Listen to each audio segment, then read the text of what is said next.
சேலம் மாவட்டம் ஏற்காடு அருகே கட்டுப்பாட்டை இழந்து தறிகெட்டு ஓடிய லாரி விபத்து ஏற்படுத்தியதில் 2 படுகாயமடைந்தனர்.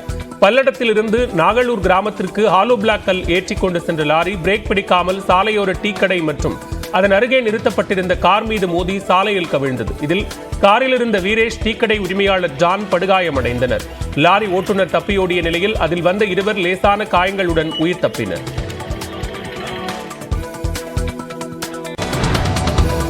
காஞ்சிபுரம் மாவட்ட ஆட்சியர் அலுவலகம் அருகே கூட்டுறவுத்துறை சார்பில் கோடை நீர்மோர் பந்தல் திறக்கப்பட்டது. ஆட்சியர் கலைச்செல்வி பொதுமக்களுக்கு பழங்கள், மோர் ஆகியவற்றை வழங்கினார். சுட்டெரிக்கும் வெயிலின் இடையே நூற்றுக்கணக்கான மக்கள் நீர்மோர் மற்றும் பழங்களை பெற்று பருகினர்.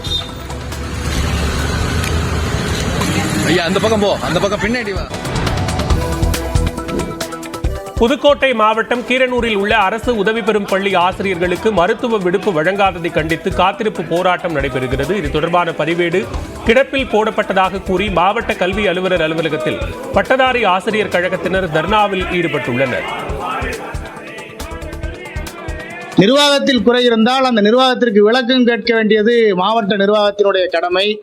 அதை விடுத்து நிர்வாகத்திற்கும் மாவட்ட கல்வி அலுவலருக்கும் இருக்கக்கூடிய ஏதோ எதிர்பார்ப்போ ஏமாற்றமோ, அதற்காக அந்த ஆசிரியர்களை பலிகடா ஆக்க வேண்டாம், கையெழுத்திட்டு கொடுங்கள் என்று மாவட்ட கல்வி அலுவலரை தொடர்ந்து 4-5 நாட்களாக வலியுறுத்தினோம்.